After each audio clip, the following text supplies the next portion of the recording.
It was on one of the planets whose name ends with the familiar Majoris. Life went on as usual until hordes of orcs descended upon it from above, sensing vast plunder. The battles were fierce but brief. The local planetary defense forces, as well as the convent of the Sisters of Battle stationed there, could not withstand the green threat. The world was conquered in a matter of weeks and looted, but the orcs did not leave. On the contrary, their numbers grew with each passing day. The fame of war boss called Blind Eye, as well as the promised plunder and a good brawl, attracted orcs from various clans and tribes to this planet. Naturally, there was no shortage of rivalry before Blind Eye solidified his position as the big war boss of the Wa he had created. He had to crack many skulls. The orcs of Blind Eye were already ready to go conquer the galaxy, but the war boss deemed that they needed a gigantic gargant for a proper fight. Enthusiastic about this idea, the orcs eagerly began dismantling all possible factories, processing complexes and thermal power plants to quickly gather as much metal as possible and finally head off somewhere. Among them was Mek Wurdaka Neckstomper, who grumbled now and then. "Not only have we been stuck on this rock of stone, lava and dust for so long, but I've almost figured out how to assemble a stomper from the dead Mechanicum humans," Mek mused, watching as Grotz tried to hack off a power claw from a dead knob with rusty knives. "And yet all kinds of morons, may Mork devour them, keep pestering me. One wants a custom shooter because the las rifles from the Humies won't even hurt a drunken Grot. Another comes bringing dead churchgirls and wants me to weld him mega armor from their suits. I wish we could start on the Gargant already, or else it's really boring. Bet we've gathered enough metal for a new kill cruiser." Mek scratched his chin in irritation and glanced over the rest of the camp, overshadowed by numerous totems and banners of the orc clans. Yet nothing could be taken from Blind Eye, Mek continued to think. He always managed not only to unite the boys but to keep them in check. I can't recall such a number of warriors in our force. He gathered everyone, from the show-offs of the Bad Moons to the treacherous fiends of the Blood Axes. Mek felt no particular fondness for either the former or the latter, but even the thought of an alliance with the Blood Axes made him spit on the ground.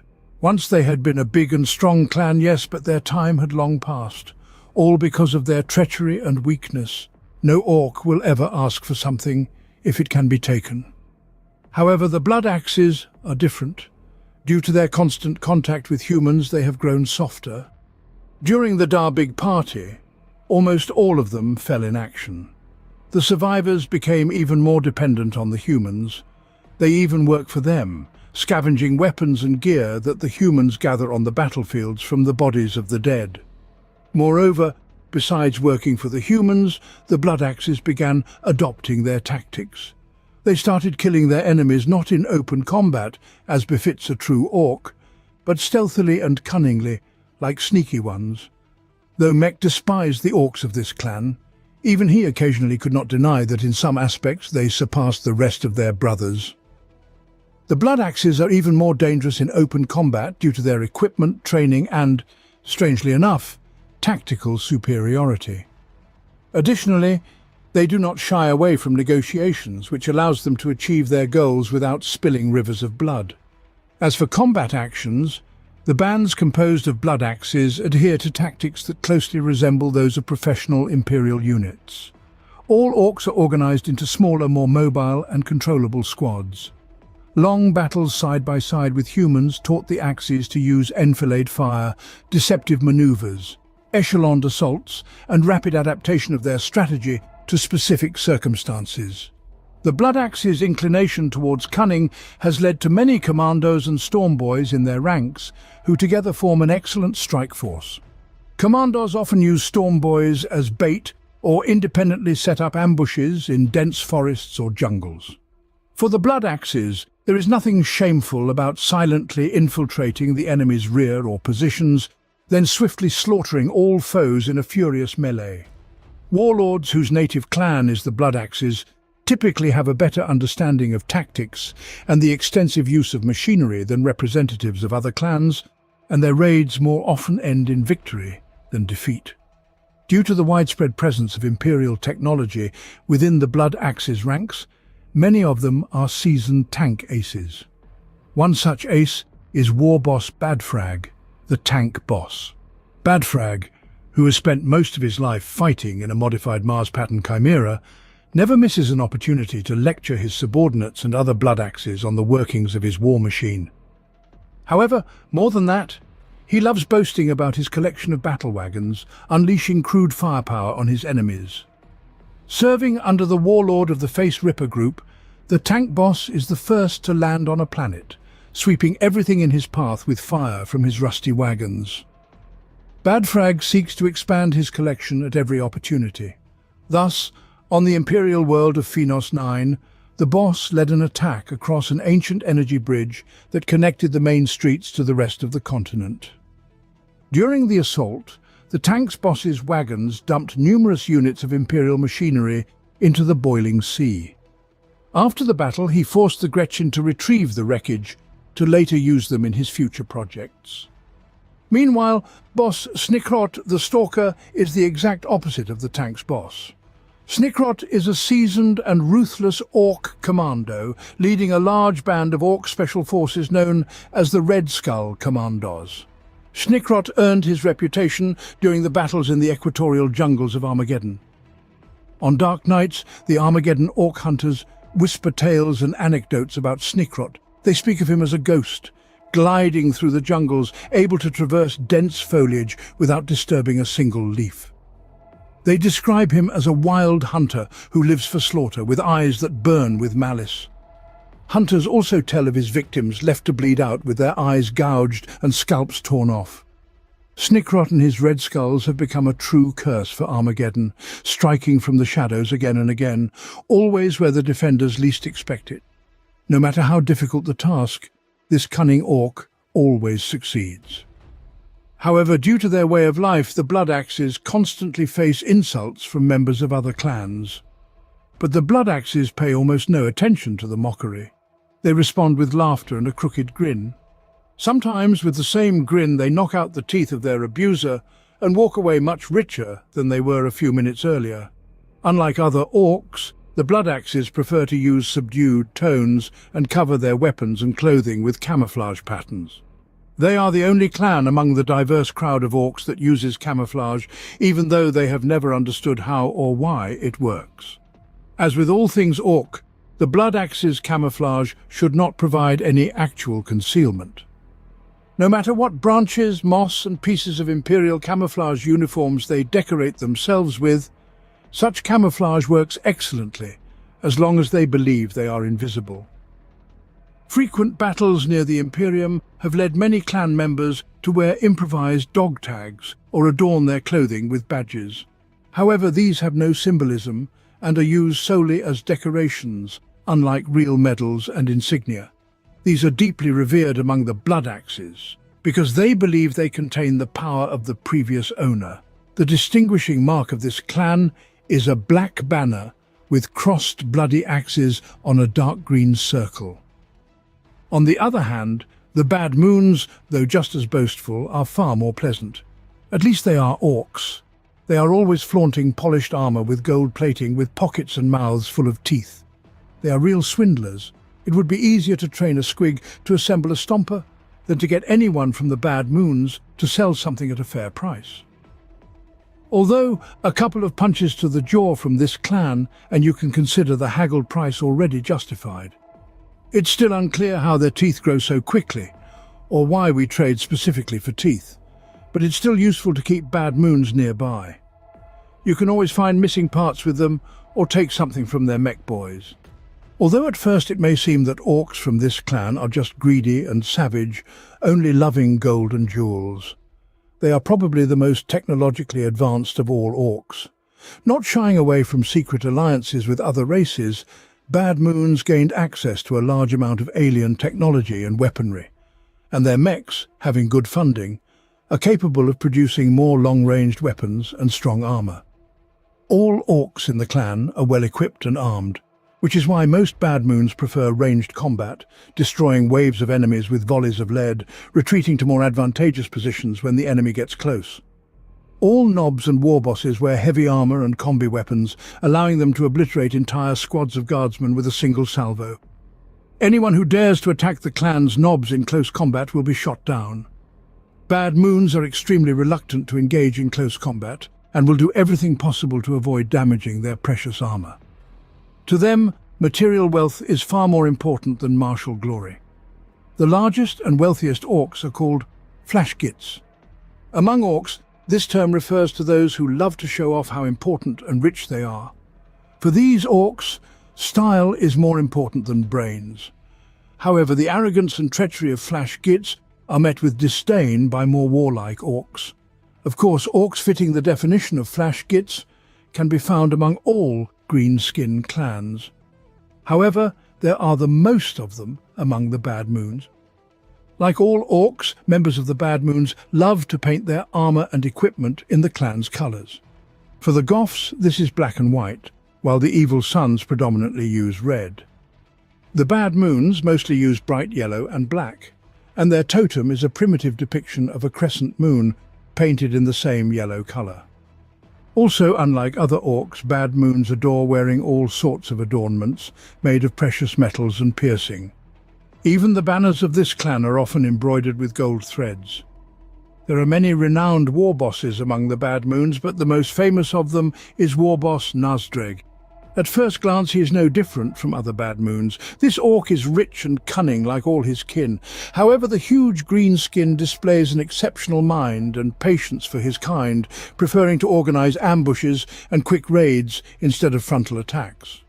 Prisoners captured by Nazdreg have reported that the war boss speaks excellent Gothic and motivates his slaves not just with punishment, but often with rewards. Nazdreg was also spotted during the campaign on Medusa 5. After a series of battles, the war boss and his lads forcibly seized an Imperial transport shuttle and boarded the battleship, after which Nazdreg disappeared in an unknown direction. Another famous figure from the Bad Moons is Captain Badruk. Although he is no longer a full-fledged member of the clan due to being exiled for being considered too wealthy and powerful, the symbol of the Bad Moons still adorns his banner. His love for luxury has not diminished. The captain is often seen clad in gilded armor with a greatcoat draped over it, resembling the uniform of either a commissar or a fleet officer.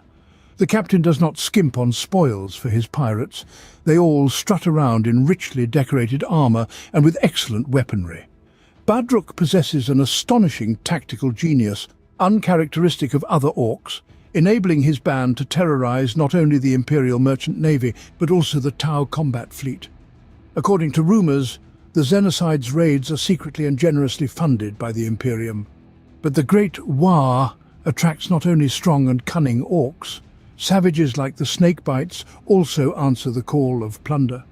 The warriors of this clan can be recognized by their brown vests, tattoos that resemble sleeping snakes, and crests made of hairy squigs that they cultivate, and also by their skins. No orc loves skins and fur as much as the Snakebites. There are even those who wrap themselves with live snakes to show how tough they are. Moreover, their battle banners always signal their presence. If you see a yellow banner with a green snake, you can immediately recognize them. But more often, you realize the Snakebites are near when you start smelling squig stench. Unlike other orcs, the Snakebites disdain such complex technologies as the creation of vehicles and weapons. The clan trusts in well-familiar things: a heavy stick, a sharpened piece of bone, and a sharp chopper. While the Snakebites may not be wild orcs, they very much resemble them in their way of life and revolting manners, even by orc standards. Before the fight, they smear their skin with dirt and apply a primitive war paint over it. The clothing of clan members is also not elaborate. They often decorate it with wild animal fangs and poorly tanned pelts. The wild lifestyle of the Snakebites has led to their skin becoming much tougher than that of other orcs, though they now resemble old leather boots. As for the name of their clan, it most likely originates from an orc initiation ritual, wherein a young orc catches a venomous snake, allows it to bite him, and then sucks the venom from the wound, thereby proving his resilience. Thanks to this ritual, as well as the subsequent courses, Snakebites have immunity to almost all poisons, except for the very strongest ones. This strange love for everything poisonous has led to the orcs of this clan always traveling in the company of venomous snakes, spiders, and other creatures. periodically replenishing their collection on this or that world to always have them in sufficient numbers if the current planet lacks the necessary poisonous fauna for the snake bites. Possibly the collection of all living and poisonous creatures is connected with the fact that this clan is the best breeder of grots and squigs among all orcs. Their skill is so great that only the snakebites possess the expertise and knowledge in producing feed for the enormous squiggoths. The handlers of this clan are among the few who can keep these gigantic creatures in check, both on the battlefield and during space voyages. Compared to other orcs, the snakebites almost never stay in one place for long, preferring a nomadic lifestyle, leaving a planet immediately after defeating the enemy. According to Imperial scholars, this clan might be the last remnants of the original orc culture before the orcs came into contact with the rest of the galaxy. The snakebite's primitive way of life has resulted in the most advanced weapons within the clan ending up with the Gretchen, who also have to figure out how they work. The orcs, on the other hand, mainly use melee weaponry and do not rely on firearms, preferring to solve everything with brute force. Strangely enough, this works excellently for the snakebites. The tactic of this clan is rather simple. At first, hordes of squigs and grots are sent against the enemy to distract them and deplete their ammunition. Then the orcs enter the fray, finishing off the survivors. The usual absolute brutality of the snakebites is enough to destroy any opponent. Gathering strange and poisonous creatures from all over the galaxy, the snakebites inevitably encountered the Tyranids, a meeting that spawned a new orc tribe named the Worm Killer. The snakebites' handlers often tell the story of the formation of this tribe. One day this tribe was hunting on a remote jungle world and found a strange fleshy spore covered in amber. Bringing it onto their ship, they opened the spore, releasing hundreds of small tyrannid organisms. The snakebites enjoyed hunting these creatures as their population increased. You kill one, and a dozen more crawl out of the ventilation shafts. However, other orcs, members of other clans, did not share the snakebites' enthusiasm, as their cruiser quickly turned into dangerous tyrannid jungles. Most orcs, except for the snakebites, were devoured by the Tyranids while the ship drifted in space. But those who managed to survive became experienced hunters of this type of xenos. In the end, nearly all the Tyranids were killed and the survivors united into a new tribe, calling themselves the Worm Killer. Covered in Tyrannid skulls and using their claws as weapons, the tribe members quickly grew bored of the routine hunts aboard the spacefaring warship.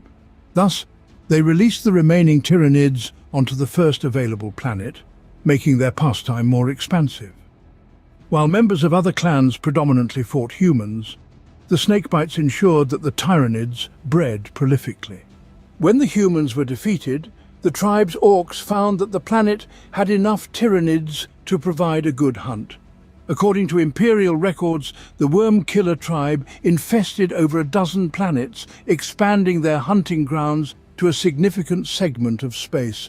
Tribes primarily composed of snakebites generally prefer to fight alone. However, there are those among them who are eager to join the war of a stronger and more famous war boss, such as Gajkul Mag Uruk Thraka. One such example is the tribe of snakebites and savage orcs residing on the world of Krongar.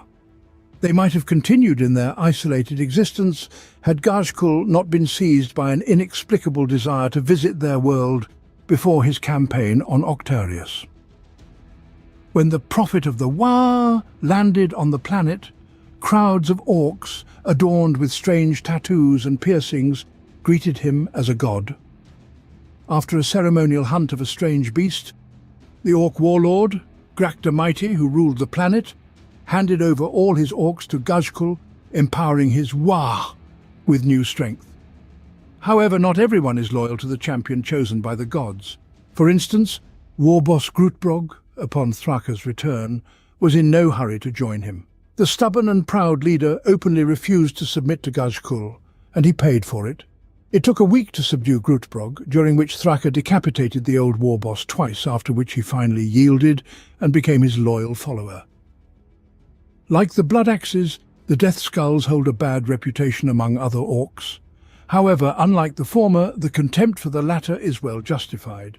The ill repute of this clan comes from their skilled ability to loot and pillage not only enemies, but also their kin.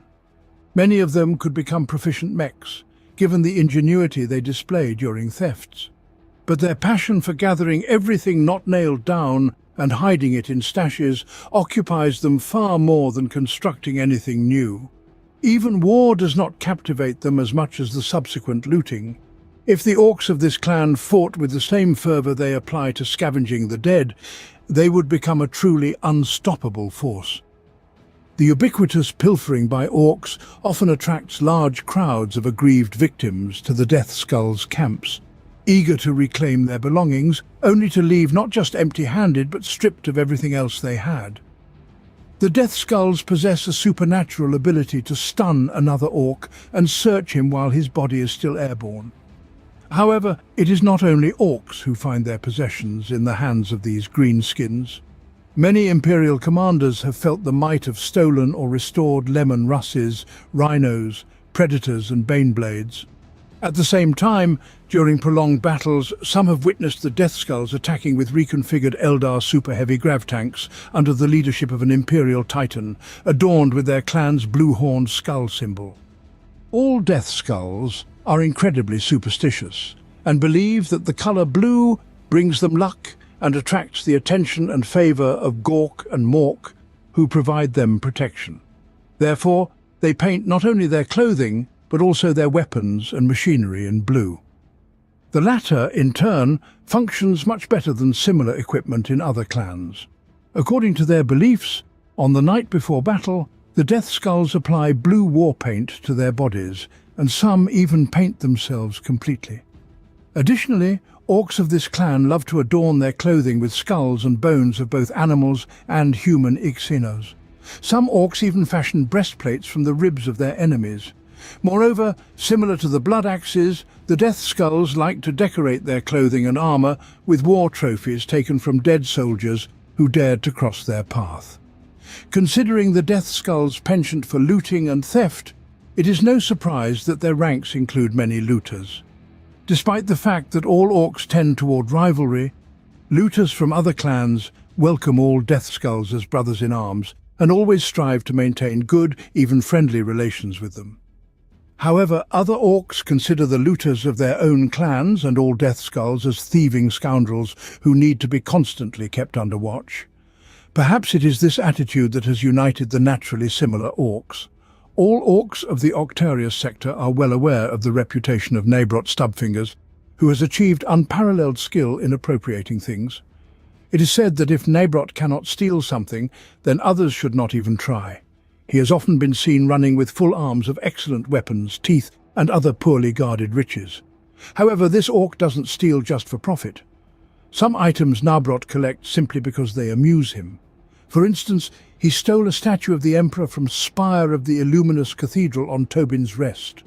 The Sisters of Battle, who defended this shrine world, vowed to avenge the orc as soon as they saw that the stolen statue was mutilated and affixed upside down to the front of Shortfinger's personal battle wagon.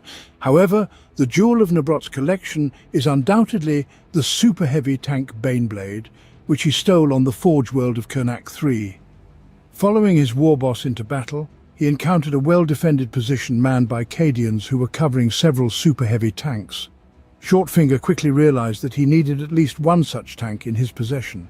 Leading a small squad of Death Skulls, he managed to infiltrate the secured territory through a network of sewer tunnels. While his boys distracted the guardsmen, sowing chaos and destruction everywhere, Nabrot stole the Baneblade and fought his way back to the Mork position. He named his tank Gork's Foot, saying he did it to give all opponents a good kicking. However, one day another orc from his war pointed out that the war boss had already named a gargant that way, to which he replied, "Well then, this is the other foot." Since then, Shortfinger's tank has been called Gork's Other Foot. Another legendary thief among the Death Skulls is Gutsbag Grabber. He was renowned as a daring loota, excellent at liberating vehicles from their crews. According to some stories, he once managed to capture an Imperial Titan and unleash its power on the Imperium's positions. However, when a member of the Death Skulls clan can tame his nature, he might become a decent mech. All orcs of the clan excellently determine the usefulness of the things and junk they find and are capable of assembling genuinely impressive items from them. If an orc has enough concentration and attention, becoming a mech, he will occupy a high position in the clan, as all Death Skulls love any technology, from simple shooters to tanks and other war gear. Additionally, Death Skull mechs are known for producing extremely lethal combi weapons, which they can create practically from any Imperial weapon or other Xenos weapon. It is also known that there are many cunning and resourceful Gretchens among the Death Skulls who often engage in looting and selling advanced stolen gear together with the orcs, which for some reason the Death Skulls can't keep for themselves. The roar of bikes interrupted Nextomper's thoughts. Turning around automatically, he saw a line of red motorcycles, adorned with the emblem of the Evil Suns, a bright red face of a grinning orc surrounded by black sun rays, speeding by the workshop. Damn these Evil Suns, thought the mech. How long are they going to keep doing laps? They should be scavenging for scrap instead, though why would they care? As long as they have fuel, they'll keep riding, or until they crash into a wall. I should have a talk with their mechs. Maybe they'll teach me how to paint tracks properly so they go faster. No matter how many times I've tried, it never turns out like the Evil Suns do. And indeed, every member of the Cult of Speed and the Evil Suns knows for sure that the Red Ones go faster. The obsession with the colour red among members of this clan dates back to the ancient orc ritual of painting their mounts with the blood of their enemies. There is also a version that the devotion to red is a reflection of an ancient blood ritual that the orcs performed to appease the red sun that illuminated their original homeworld. According to this theory, the orcs believed that the weakening sun needed a blood offering to sustain its life. One way or another, the colour red has firmly entrenched itself in the consciousness of orcs, but it has achieved special reverence only among the Evil Suns. They paint everything with it: clothing, weapons, machines, airplanes, and even their faces. When the paint runs out, they use enemy blood, soaking fabric with it or applying it to their faces. Even among other orcs, they stand out for their thirst for speed, trying to move across the battlefield as fast and loudly as possible, crashing into crowds of enemies and causing a bloody carnage, only to then slam the gas pedal to the floor and rush towards the next battle. Members of this clan are some of the most experienced drivers and pilots, and the skill of the aces of the Evil Suns can easily compare to that of the pilots of the Imperial Navy or the tank crews of the Astra Militarum. Due to the total mechanization of this clan, the Imperium sometimes finds it difficult to engage with the Evil Suns, as most Imperial technology cannot keep up with their modified bikes, war buggies or trucks. Being natural-born racers, the Evil Suns focus little on anything other than fast and loud rides on their trucks or war bikes. Even when they fight on foot, they still resemble a roaring red wave, sweeping everything in their path. However, most of the time they prefer to fight exclusively on bikes or trucks, sometimes driving them directly into buildings. Such tactics often result in breakdowns, but this is not a significant problem for the Evil Suns, as all orcs of this clan are well versed in mechanics. They constantly modify and retrofit their vehicles, installing more powerful engines and weapons. Due to their obsession with racing, many members of the clan joined the Cult of Speed, one of the largest and most popular orc subcultures. Orcs of this cult are very dependent on the sensations they get during fast riding. Even a good fight doesn't attract them as much as fast, furious races. War bikes and buggies are all that these orcs need for happiness, as the rest of the orc technology cannot accelerate as much. Among the Cult of Speed, the war boss of the Evil Suns, Grughak, is particularly well known. During the Third War for Armageddon, he followed Gajkul, but to Grughak's surprise, Gajkul left the Cult of Speed in reserve rather than sending it into battle. Patience has never been a virtue among maniacs who crave only races, but the prophet of the War was adamant, and eventually, with a strike of his adamantite head, he turned Grughak's custom bike into a heap of scrap metal. Heavy-handed arguments did not bypass the war boss himself either, after which he calmed his fervour and began to await orders. Only when breaches formed in the walls of the condemned hive were Grukak and his cult of speed allowed to joyride through the wide avenues. In addition to the cult of speed among the evil sons, various formations of bikers are widely popular. They are joined by those orcs who cannot last even 5 minutes without the roar of a motorcycle, as well as the clouds of dust and exhaust that follow them. In battle, this gives them an advantage, as it serves as an excellent smoke screen, and by the time the bikers burst out from this screen, they are already in the thick of the fight. However, the bikers' obsession sometimes works against them. Many cunning warbosses use them as live mine clearers, detecting ambushes and various traps through their sacrifice. Additionally, bikers are often sent to attack enemy convoys, raid depots, or strike weakly defended sections of the front. Bikers rarely live to old age and often die in their first battles, yet even among them there are grey-haired veterans. Such is the warboss Jardsnark the Ripper, a hero of numerous battles not only against the Imperium or Xenos, but also against his own kind. The Ripper was one of the most powerful and experienced warbosses who attacked the planet Castoral Novem, amassing considerable loot during the Imperial forces' counter-raid. Unlike other warbosses, Jardsnark prefers light armor, adhering to the traditions of the Evil Sons bikers, who in battle prefer speed and mobility over armor. In combat, the warboss prefers to circle around his enemy on his half-track bike beast, cutting down foes with his circular saw gauntlet, for which he earned the nickname Da Ripper. Goths are the very orcs that come to mind for every Imperial general in the echoing halls of the Departamento Munitorum when it comes to the greenskins. And it is precisely them that parents across the Imperium frighten their unruly children with. Size, strength and cunning are the most crucial traits for any orc of this clan. In a society where might triumphs, it is the Goths who are the most dominant and powerful. Since the orcs of this clan are larger than others, their arms are much longer and their shoulders broader. In orc society, this gives them an advantage because anyone who possesses sufficient strength and cunning can reach the top. Thus, it is often the Goths who become war bosses in various orc formations. Moreover, the greenskins' size helps them easily overpower almost any opponent and survive the most grievous wounds. So, if there are enough orcs, even space marines can't stop the Goths. Goths are extraordinarily conservative. They avoid deception and tricks like other orcs and despise stealth. The tactics of the Goths lack subtlety, and they mainly rely on close combat and infantry, so practically every battle begins and ends with the same screams and war cries as the Goths charge headlong into their enemies. Even technology is mostly used by these greenskins not as combat units, but exclusively for transportation purposes. But mostly the Goths, armed with choppers and sluggers, go into battle on foot, occasionally supported by killer Khans and deft dreads. The nobs of the Goths are almost always clad in mega armor, as it gives the already strong orcs even greater physical power and protection. For every orc, a good fight is a celebration, but only the Goths truly live for war and crave battle alone.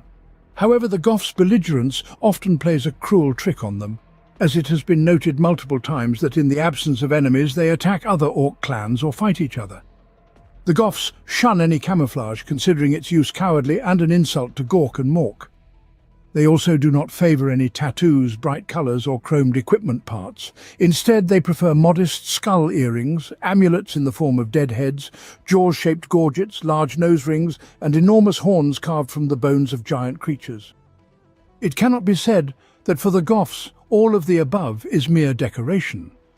For them, it is more a way to emphasise their aggressive and brutal nature. Their character is also reflected in their clan totem, which is the head of a black bull with huge horns over a red circle. Black is also the primary colour for clothing and equipment, as the Goths consider it the only fitting hue for such grim and serious orcs. And the only adornment for their armour can be the black and white checkerboard markings on the shoulder pads. However, it is forbidden for the groats and slaves of the Goths to wear black. Their clothing must be painted in neutral tones, and only the grots of the clan are allowed to sport black war paint on their faces.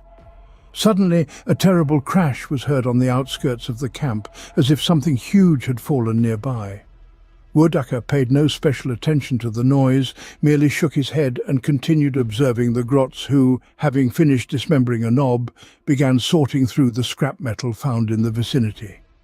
In Neckstomper's opinion, only one group of orcs could make such noise during landing, although in most cases it could rather be called a controlled crash. Those who, according to the mech, landed near the camp caused him, as a Goth, far more disgust than even the blood axes. These orcs were true outcasts with no sense of honor whatsoever. For money they were ready to serve anyone and kill whoever was ordered. Neckstomper, ignoring everything but his work, thought that freebooters had landed near their camp. Freebooters cannot be called a proper clan, as their ranks consist of renegades who, for various reasons, left their native clan and took up piracy. The reasons can vary. Some survived a devastating war and lost their entire tribe, after which such orcs simply had nowhere to go. Others were expelled for misdeeds that are unacceptable in orc society. And then there are those who left of their own accord, simply because they got bored. One way or another, all of them converge into wandering gangs and spread chaos, becoming mercenaries in the service of the Imperium or orc tribes. Having abandoned clan symbols, the freebooters personalized their attire to emphasize their status as mercenaries, devising new decorations and symbols for themselves. Some of them seek to start a new life this way, others wish to remain anonymous, and yet others have simply forgotten who they once were. Despite the great variety in freebooters' symbols, the Imperium has noted that they all share a common emblem, a cherry orc with crossed bones, dubbed the Jolly Orc by Imperial officers. Freebooters can also be recognized by their makeshift prosthetics and eye patches, as most gangs lack access to pain boys and mechs, forcing them to treat themselves by replacing damaged limbs with crude hooks or iron legs hastily fashioned from the nearest scraps. Additionally, due to the absence of mechs, freebooters gangs travel through space on rickety spacecraft, even by greenskin standards, and establish bases on remote planets or in asteroid fields. However, if a sly and successful orc leads the freebooters, he can rally to his side all the necessary allies, thereby commanding an entire pirate fleet equipped with the latest in orc engineering. Most often such an orc was previously a war boss, but was ousted by a younger contender who failed to kill him. Such a war boss and his closest retinue of nobs form the core of the future freebooter gang. Upon founding his pirate band, the orc transforms from a war boss into a captain and begins to dress accordingly. Orc captains often sport large tricorn hats and thick greatcoats, under which it is convenient to conceal weapons. One of the most renowned orc captains is Morgash Kulgraz. Morgash is a cunning and ambitious orc who ruthlessly deals with anyone who challenges his position. His first appearance was within the Coronis Expanse aboard his space hulk, Gork's Fist. The hulk was heavily damaged, but filled to the brim with all sorts of loot from various parts of the galaxy. No one can say where Gork's Fist had been or how long it travelled through the warp before arriving at Coronis. However, Morgash's grand entrance into the Undred Teeth cluster did not go unnoticed. Kulgraz proved to be a true master of space combat and quickly eliminated other orc captains, gaining control of the largest ship in the cluster, the massive battlecruiser De Worldbreaker. Filling his crew with the most vicious survivors from the captured ships, Morgash soon turned his attention to the local rogue traders and smugglers. As a true pirate, Kulgraz attacked swiftly and mercilessly, leaving only a handful of survivors after his raids to spread his fame across the Coronis Expanse. Tactics are not a strong suit for orcs, especially not for freebooters. Thus, the pirates are straightforward, like a shot from a lasgun. When they see suitable prey, they rush at full speed, simultaneously firing all available weapons.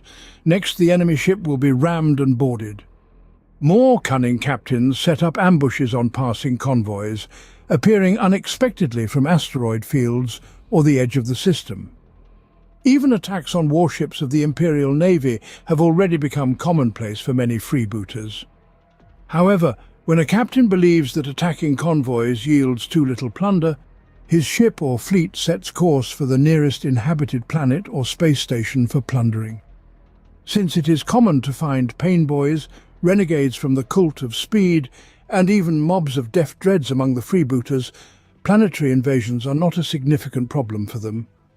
But it also happens that the orcs simply want a good fight. Then they storm planets or stations as well, but after the plundering they do not hide in the nearest asteroid field, but stay behind to see who or what will come to stop them. However, what Nextomper took for the landing of freebooters turned out to be a piece of a kill cruiser falling from orbit. Chaos Space Marines from the Word Bearers were also interested in conquering this world. During the Horus Heresy, they discovered something valuable in the mountains of this planet, but were defeated by loyalist legions. And only after millennia did the survivors manage to return for the plunder. And while the orcs were staring bewilderedly at the sky, a battle was already raging in space with a fleet of Chaos Space Marines who intended to bring the orcs' ships crashing down on their heads and then mow through the planet like a bloody scythe.